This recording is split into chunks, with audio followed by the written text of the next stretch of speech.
For all the doomsday and prophetically calamitous presence accessible on pore over in the time of coronavirus, the accompanying read isn't one of them.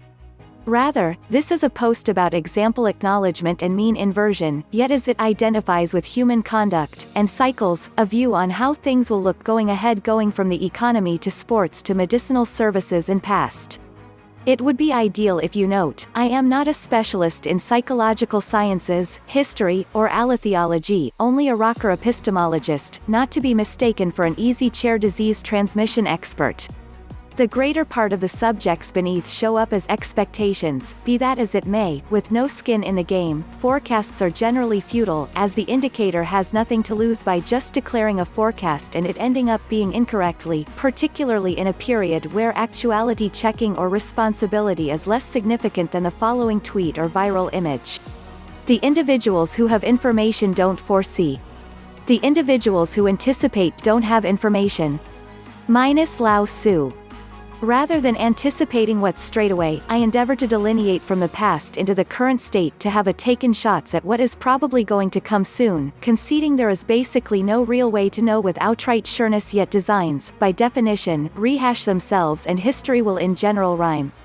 For the more visual students out there, envision a pendulum swinging to and fro after some time. One of the declarations I make underneath is that we've reached top urban areas and that the start of a mass migration outside of huge metropolitan zones to houses in suburbia and even some rustic zones is likely upon us. The pendulum swung in the course of recent years from rural living into to a great extent improved apartment suites inside significant urban communities. The pendulum is likely going to begin swinging back the other heading. Localism. The start of the finish of globalization has started.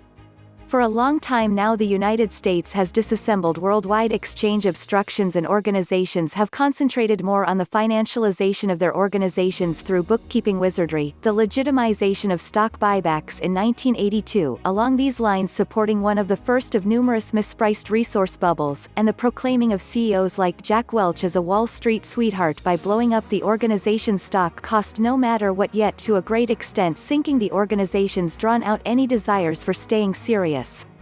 Welch shut industrial facilities, diminished R&D and fired 112,000 representatives from 1980 to 1985. 40% of GE's market capitalization at its pinnacle originated from its money-related administration's arm, GE Capital. Shockingly, that didn't work out for them. Financialization has contaminated the whole physical venture process, the work markets, and the development pattern of firms. The harm it perpetrates on interests in physical and human capital is enormously significant, in light of the fact that that is the thing that hinders development. Minus Andrew Haldane, chief economist of the Bank of England.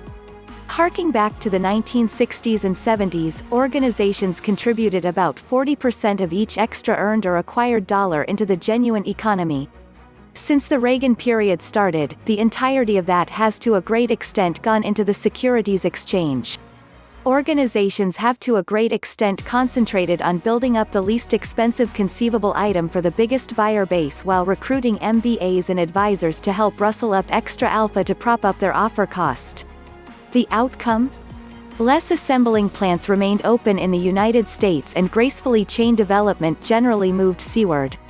The U.S. is as yet a significant producer of modern products like oil and steel, however the assembly line labor or collecting work areas or sewing dress is for the most part non-existent.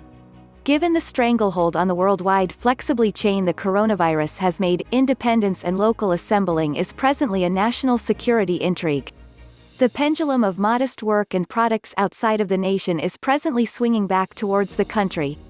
Made in America is a fitting image for the ongoing ascent in populism initiated by Steve Bannon and the Trump Organization.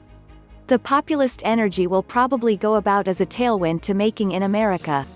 Truth be told, one of Trump's monetary counselors, Larry Kudlow, as of late drifted paying the moving expenses for organizations to leave China and get back home. This is certifiably not a factional issue. Matthew Stoller, a liberal Democrat, shares a comparative view on making sure about our gracefully chain, bringing fabricating home, and decoupling from China.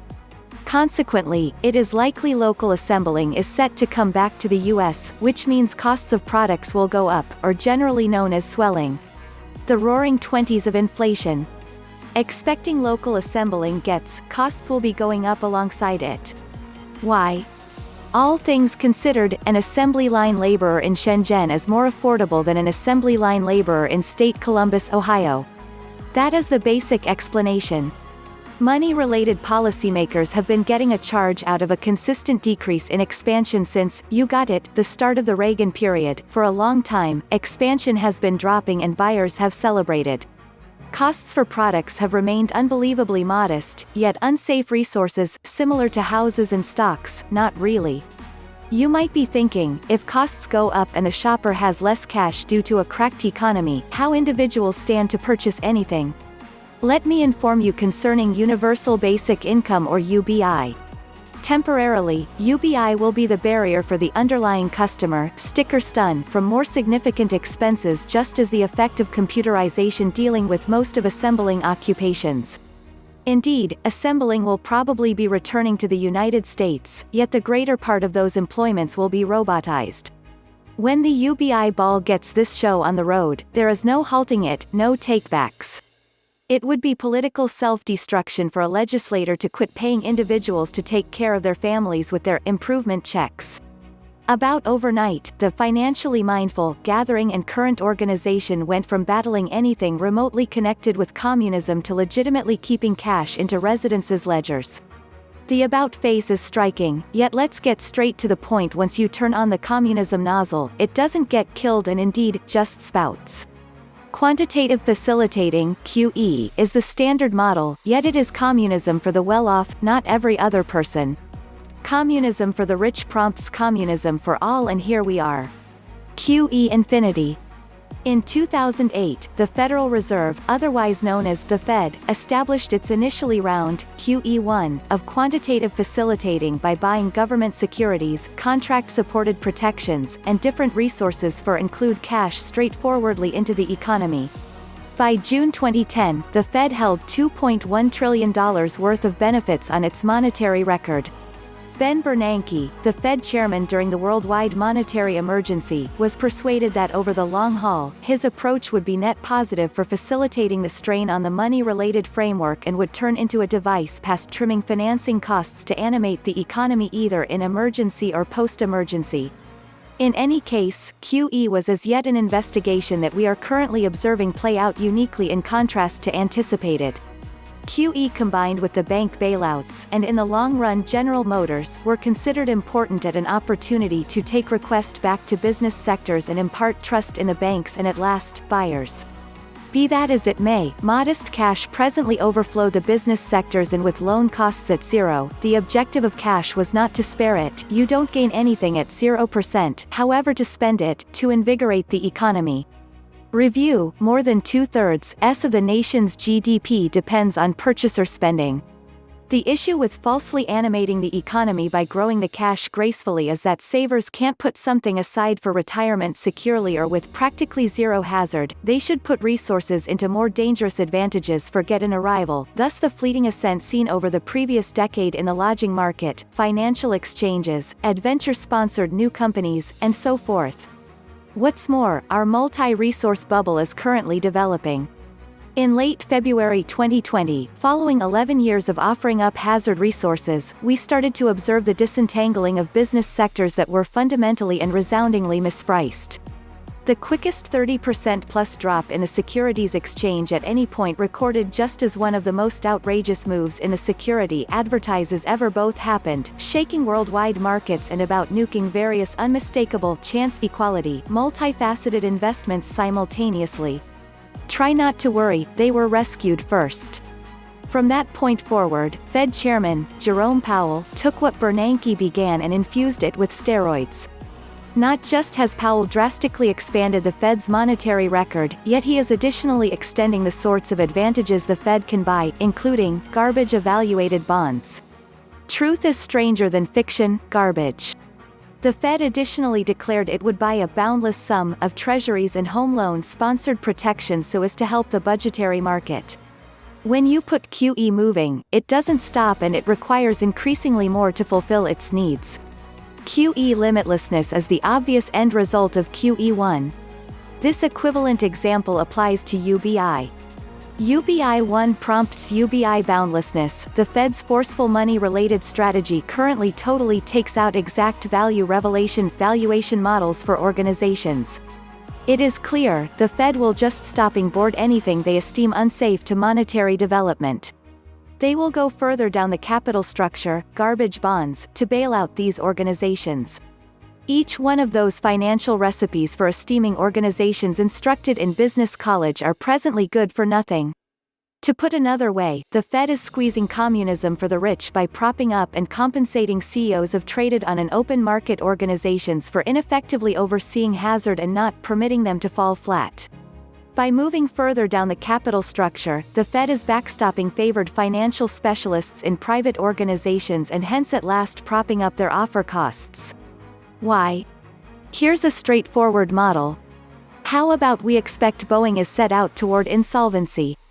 In a rebuilding, value investors get cleared out first as they are at the base of the capital structure.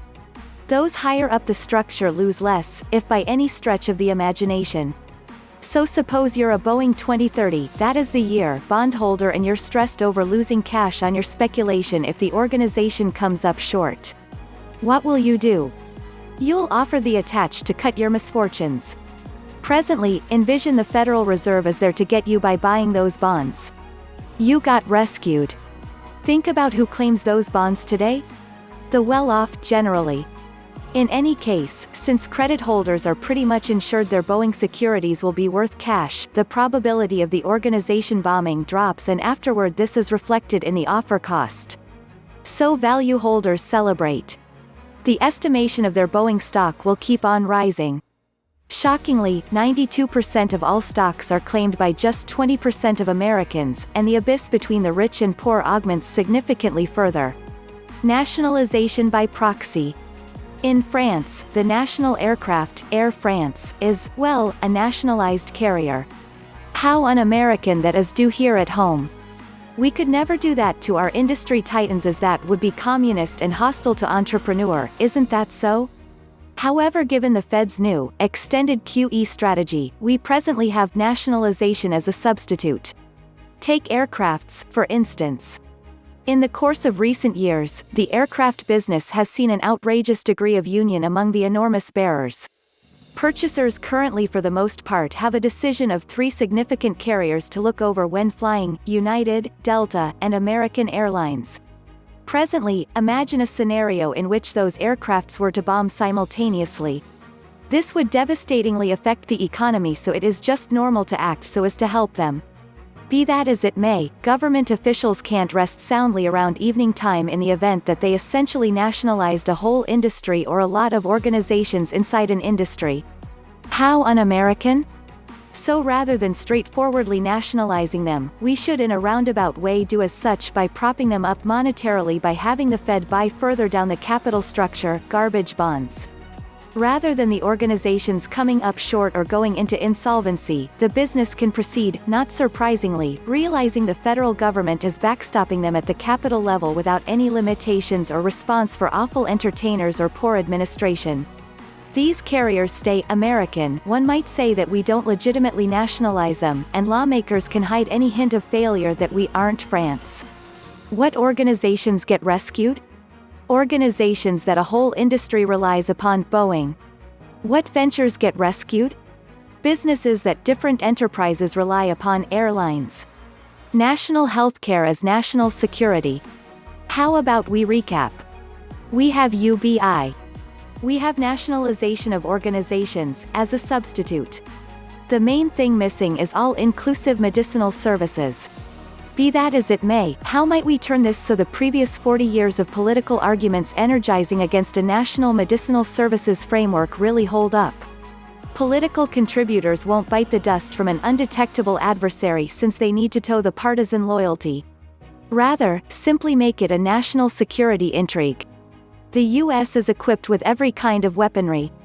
About portion of every single non-military personnel gun overall are in the hands of American residents, and we outspend everybody on barrier by a request for greatness. However, an undetectable foe that can't be shot or automaton besieged is the thing that has pushed the nation to the edge of total collapse. How would we shield against this going ahead? All-inclusive invulnerability. The United States will at long last need to make a national medicinal services plan that will in any case seem driven by revenue-driven, privately owned businesses, nationalization as a substitute to shield our country from a viral assault later on. Organisms are this current decade's fear-mongers. Social insurance and clinical guidelines will be bulldozed. Protection will be stripped, however, all for the sake of national security. We've seen this example previously. Review the U.S. overlisted on the 9/11 assaults by beginning two wars in two outside nations, however Congress likewise passed the Patriot Act at home. Numerous clinical offices today are totally sick, prepared to react to a huge social insurance emergency, be it an infection or not. Envision our soldiers at a base in Afghanistan not having enough ammo to discharge from their firearms. We could never permit that to occur. How might we permit our primary care physicians and medical caretakers to not have their ammo to battle our most recent danger here at home? The coronavirus has pinpointed a significant shortcoming in the United States national protection, its human services framework. Each fearmonger association on Earth presently has the playbook for how to effectively assault the United States, release an infection. You might be thinking it isn't that easy to simply release an infection, yet that is actually what likely occurred, though in a roundabout way, as the chances of President Xi of China purposefully discharging the coronavirus and along these lines nuking the worldwide economy while carrying precariousness to his nation, a nation that desires solidness, is exceptionally far-fetched. How could a rebel state or fear-based oppressor association make a fatal infection? Openly accessible, logical research gives all the data essential. Truth be told, in 2015, look into explicit to what is presently known as the SARS-CoV-2 infection was distributed by Ralph Baric, and worries from industry peers were raised about the infection's conceivably calamitous potential. In the event that the infection got away, no one could anticipate the direction. Minus Simon Wayne Hobson, a virologist at the Pasteur Institute in Paris. Since it's absolutely impossible to stop scholarly research totally or withdraw inquire about that has just been distributed, the United States must play barrier rather than offense. Also, the barrier, for this situation, is an insusceptible populace and an all-around supplied, exceptionally sorted out and strategically proficient social insurance framework. National healthcare as national security. When an immunization for coronavirus is at long last accessible, and testing methodology are turned out as once huge mob, the following inquiry posed by your manager, your TSA operator, or cafe proprietor is, would you say you are invulnerable? Be that as it may, actions speak louder than words. You have to demonstrate it. Evidence of health. Today, in the event that you need to fly on a plane past one's own personal jet, you need to demonstrate your character. A visa or driver's permit is generally adequate. Be that as it may, if your name is on a fearmonger watch show, you can't get onto the plane. So how would we realize travelers flying into JFK from Paris are not facilitating a fearmonger organism, an infection? I presume a proof of invulnerability, or evidence of well-being, will be required by not simply all travelers hoping to get onto a flight, however avid supporters entering a field, participants of innovation gatherings, journey transport explorers, and so forth. Much like how a metal locator handicaps and discourages weapon-toting people from entering a music setting, internal heat level, and warm screening, and in the end, about immediate serological testing may turn into the standard. In Wuhan, these kinds of testing methods are as of now in progress for laborers hoping to make a beeline for the workplace or industrial facility.